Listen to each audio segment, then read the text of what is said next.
கர்த்தருடைய பரிசுத்த நாமத்திற்கு மகிமை உண்டாகட்டும். இந்த நாளிலும் கர்த்தர் நமக்கு தரக்கூடிய நல்வார்த்தை சங்கீதம் 119 அதிகாரம் 16 வசனம். உமது பிரமாணங்களில் மன மகிழ்ச்சியாயிருக்கிறேன், உமது வசனத்தை மறவேன். பிரியமானவர்களே, கர்த்தருடைய வார்த்தைகளை நாம் நம் வாழ்வில் அப்பியாசித்து அதன் மூலம் நன்மைகள் கிடைக்கும்போது, அல்லது கர்த்தர் கொடுத்த வாக்குத்தத்தம் நம் வாழ்வில் நிறைவேறும்போது மனமகிழ்ச்சி உண்டாகும். நமக்கு கொடுக்கப்பட்ட வாக்குத்தத்தம் நம் வாழ்வில் நிறைவேற வேண்டுமானால் அந்த வசனத்தை மறவாமல் தினமும் நமது தியானத்தில் வைத்து தியானிக்க வேண்டும், ஜெபிக்கவும் செய்ய வேண்டும்.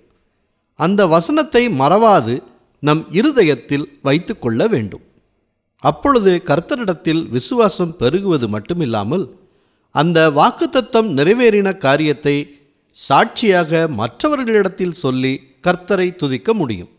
அதனால் கர்த்தர் உங்களுக்கு தரும் ரேமா வார்த்தைகளை உங்கள் டைரியிலோ அல்லது குறிப்பு புத்தகத்திலோ எழுதி வைத்து மறக்காமல் ஜெபியுங்கள்.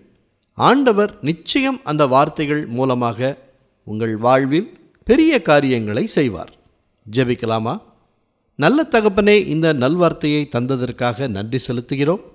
இன்றைய நாளிலும் வார்த்தையின் மூலமாக எங்களோடு இடைப்படுவதற்காக நன்றி சுவாமி. எங்களுக்கு என்று தனிப்பட்ட முறையில் நீங்கள் கொடுக்கும் ரேமா வார்த்தைகளை விசுவாசித்து பெற்றுக்கொள்கிறோம். அதை மறவாதபடி எங்கள் இருதயத்தில் வைத்து அதன்படி எங்கள் காரியங்களை முன்னெடுக்கிறோம்.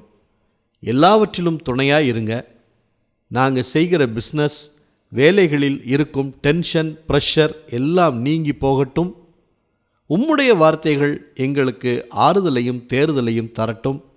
எங்களை முற்றிலும் தாழ்த்துகிறோம், ஒப்பு கொடுக்கிறோம். எல்லா துதி, கன, மகிமை எல்லாவற்றையும் உமக்கே செலுத்துகிறோம்.